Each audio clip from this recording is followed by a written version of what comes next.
Hey, it's Sandy, and for about a year now, I've been really focused on my fitness. I've been very dedicated, getting my exercise and eating right. But recently, I got kind of bored with my walking and lifting weights. And a buddy of mine said, well, why don't you join me for a 90-minute session of hot yoga at Pure Yoga, Texas? I went and I love it, and I think you will too. They've got two locations. I go to the one north at 8620 Burnett Road, about 3 blocks south of 183. There's also one downtown between 5th and 6th Street on Oakland. They do a lot more than just hot yoga at Pure Austin. They also have hot yoga for hips and spine. They've got the Inferno Hot Pilates. You should check out their website. It's pureyogatexas.com. Again, that's pureyogatexas.com. You know, as we get a little older, we need to stay strong and flexible, and you get both of those benefits when you do some yoga. So check it out, pureyogatexas.com. Don't be intimidated. Jeff and Marty are the owners. They're so welcoming and so kind. You are going to love it. Check it out, pureyogatexas.com. My name is Sandy. This is my stunning, brilliantly gifted, yet occasionally venom-tongued wife. Her name's Tricia. Hi, everybody. You don't want to get on her bad side because she will throw down with you in a second. Mm-hmm. Ask the lady, ask the grandma at the Walgreens. One of my many victims. She started it.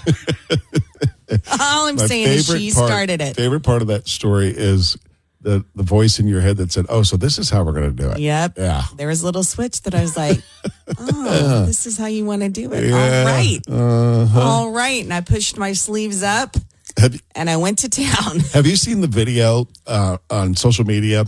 Just big guy, really big guy. And they're in a Target or something. And he starts mouthing off to this guy. He goes, you better back up or I'll whip your tail. And the guy goes, yeah. I want that. Let me see that. Come on. Yeah. Come on.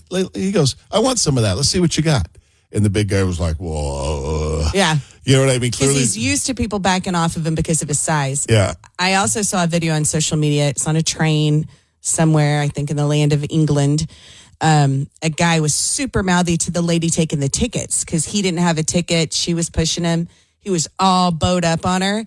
And this guy across the aisle stood up and was about twice the size of the mouthy guy.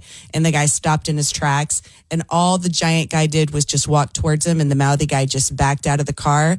The giant guy just closed the door on him, went back and sat down. That's like that giant guy on the airplane that literally picked the guy up and put him in his seat. Put him in his seat because he got tired of him causing a delay. And I'm telling you right now, fear the quiet ones. Yeah.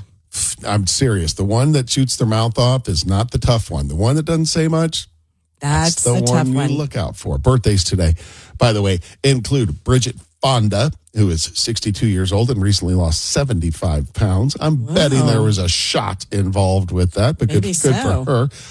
Alan Cummings from The Good Wife is 61 years old today. Today would have been Wolfgang Amadeus Mozart's 270th birthday.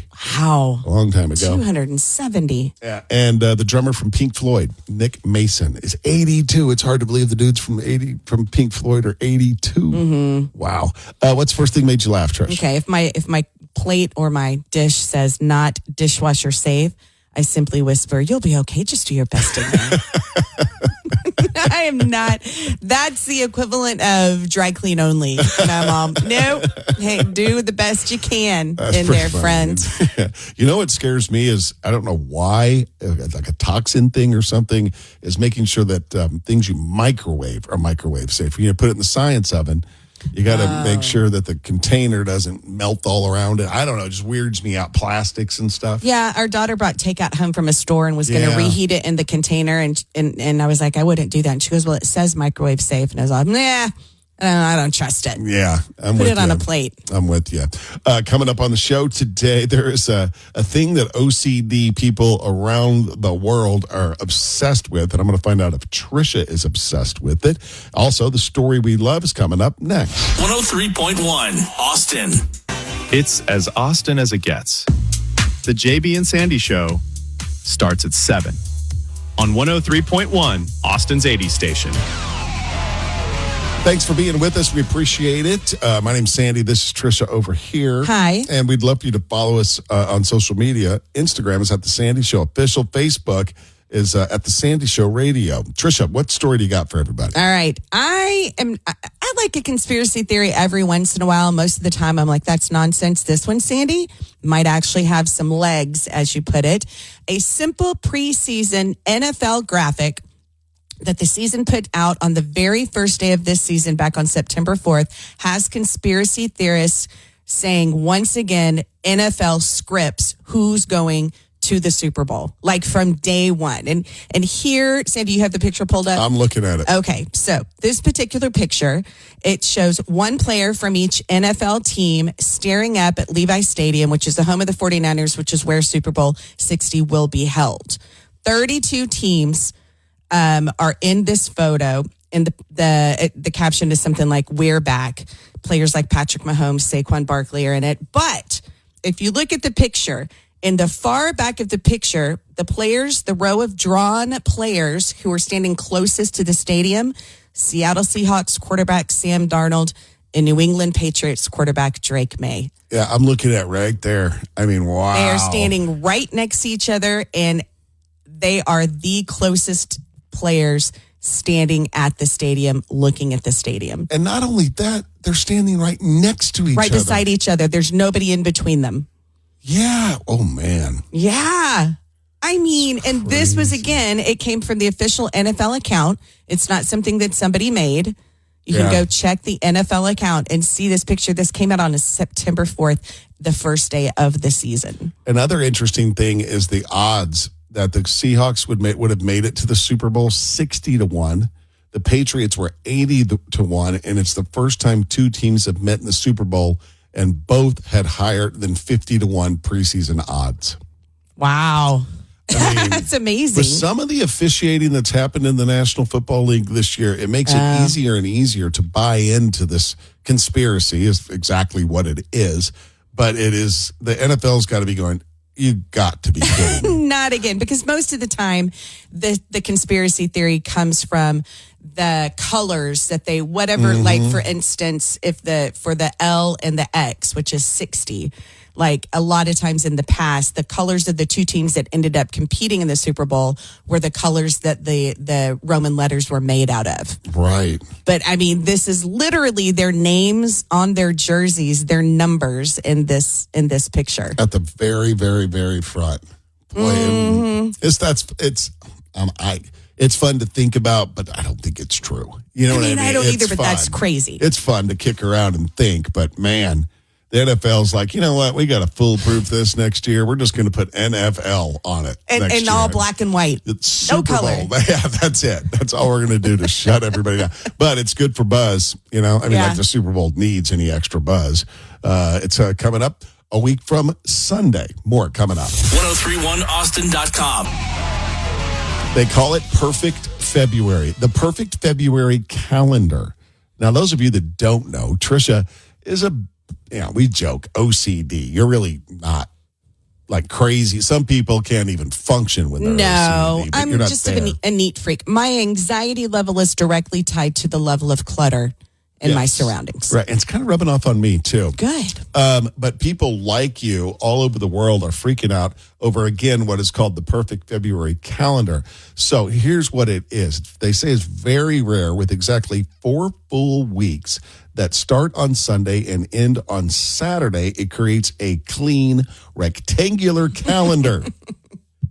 The February 28 days line up flawlessly, something only the month of February can do. And social media people and OCD people are just going nuts about that. They call it oddly satisfying. Yes. And a dream for organization lovers. Yes. And for people who consider their day to start on their week to start on a Sunday and end on a Saturday. And it is a perfect rectangular, exactly 28 days. It is. It's very nice and neat and tidy and satisfying. And it makes me happy for some reason. I don't know why, because I don't generally look at like a full-on calendar. Every once in a while, I go to calendar mode on my phone. Yeah. You know what I mean? Mm-hmm.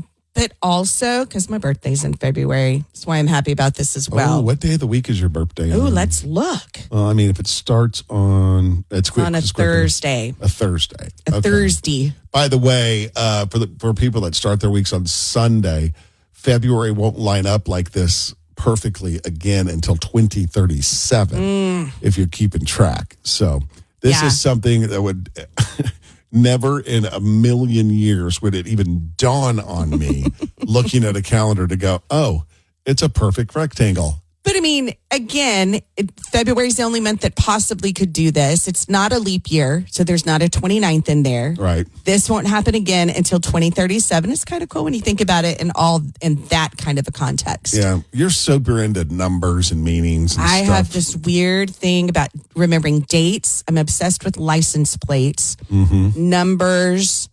I love numerology. All because of the Da Vinci Code, right? The Da Vinci Code, I think, is what flipped the switch in my brain. Right. That book blew me away with like the numbers and how it relates to everything, math, nature, Does it talk everything. about the pyramids and that? I can't remember. I read it so long ago, but I turned our 16-year-old daughter onto it, and she got about halfway through it before then she got bogged down in having to read books for school, but she loves it. Really? I've never read it. I should. You, as somebody who likes math and numbers and stuff like that, you in a mystery, you would love that book. Did you watch the movie with Tom? Yes. I read the book first. Yeah. I loved the book better, but it was great with Tom Hanks. Boy, we sound really hip and cool. I know, so long ago. Book that came out 30 years ago. She's Tricia. My name is Sandy. Thanks for listening. More coming up. 103.1 Austin. That time of the year to start thinking about Valentine's Day. And during Care Don't Care, we're going to tell you what the most romantic states are. I'm going to tell you this. I got issues with this. You don't like the list? Well, there's one state ahead of another. You could explain it till the end of time, and I would not understand it. All right? Well, get your gongs ready. Let's do Care Don't Care. Here we are, caring and not caring, not caring and caring together. Oh, not caring and caring together. Nice job, everybody. Gongers out there. Nice job, Tammy. I saw you. Sonia? Who was our gonger friend who gonged so hard he broke his baton? Randy. I wonder if Randy got his Number fixed 15, yet. Randy. I don't know. Amazon been slowed down a little bit because of the storm all across the country. That's true. You know what I mean? So let's start out. Care Don't Care to know what they say are the most romantic states. That's a question. Care or don't care. Oh, you said, let's say. I do care. Okay. I did not hear it in question forms, Sandy. All right. Well, that's a care. That's a care. I definitely care. I got problems with this. Oregon's number 10. Hawaii's number 9. Here's where my problem is. Oklahoma's 8. I don't know. In front of Hawaii. I don't know how any place could be more romantic than Hawaii. And I'm not a romantic guy, but. And then for it to be Oklahoma. Yeah, Oklahoma. I mean, okay. All Oklahoma, right. nice people. I've been through Oklahoma. Okay. Pennsylvania is number 7. Vermont is number 6. Ohio, number 5. Oh, you got a problem with that, don't you? Didn't have a good experience in the year that I lived in Ohio. Just didn't work. New York. I could see that. I can see that. New York City and upstate New York, too. I lived in Syracuse, New York, and it's beautiful there. Really is pretty. If you like to pick apples, that's your spot. It's a big deal in the fall. Really huge. Really? Huge deal. Washington State is number 3. Our home state of Texas. Heck yeah. Number 2 on the list. Romantic. Yeah, but here's the number 1 most romantic state in America. Rhode Island. Rhode Island. Yeah, Little tiny Rhode Island. Just over there doing their thing. I guess- Throwing the romance out there. I guess seafood's got something to do with it. I don't know. Romance. Just wrap it in Rhode Island. Okay. Tricia, do you care or do you not care to know why burping your house is the hot new TikTok trend? I care because I don't know what burping your house means. It's nothing new, and I promise you your mother probably did it when you were a kid. Basically, it means opening doors or windows wide open for 5 to 15 minutes to flush out stale, moist air. My grandma burped the house all the time. So did my mom. And I loved it when she did. It was normally like the first somewhat warm day after winter. It was still kind of cool. I always thought it was better when it was colder. Yeah. Like the cooler air would come in. Burping your house. Yeah, so that's what it's called, burping. And an interesting thing, it comes from the German tradition called Luften.